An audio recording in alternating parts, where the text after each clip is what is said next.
அனைவருக்கும் வணக்கம். நிர்வாக திறனற்ற திமுக அரசின் கடந்த 5 ஆண்டு கால ஆட்சியில் ஒவ்வொருவர் மீதும் சுமார் 1,30,000 ரூபாய் தனிநபர் கடன் சுமை ஏற்றப்பட்டுள்ளது.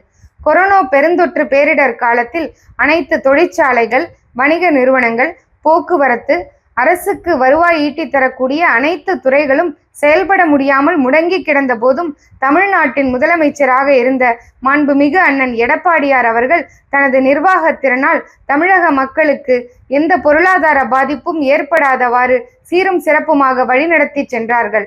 கொரோனா காலகட்டத்தில் பள்ளி கல்லூரிகள் செயல்பட முடியாமல் இருந்தபோது மாணவர்களின் கல்வி பாதிக்கப்படாதவாறு ஆன்லைனில் கற்றல் வகுப்புகள் ஏற்பாடு செய்து கொடுத்ததோடு அனைத்து மாணவர்களுக்கும் ஆல் பாஸ் கொடுத்து மாணவர்களின் கல்வியில் இடைநிற்றல் இல்லாமல் பார்த்து கொண்டு மாணவர்களின் எதிர்காலம் பாதிக்கப்படாமல் தக்க நடவடிக்கையை எடுத்தவர் மாண்புமிகு அண்ணன் எடப்பாடியார் அவர்கள். நல்லாட்சி நாயகரின் பொற்கால ஆட்சி மலர்ந்திட அனைத்திந்திய அண்ணா திராவிட முன்னேற்ற கழகத்தின் சார்பில் போட்டியிடும் வேட்பாளர்களுக்கு இரட்டை இலை சின்னத்திலும், கூட்டணி கட்சி வேட்பாளர்களுக்கு குக்கர் சின்னத்திலும், தாமரை சின்னத்திலும், மாம்பழம் சின்னத்திலும் வாக்களித்து வெற்றி பெறச் செய்ய வேண்டுமாக அன்புடன் வேண்டுகிறேன்.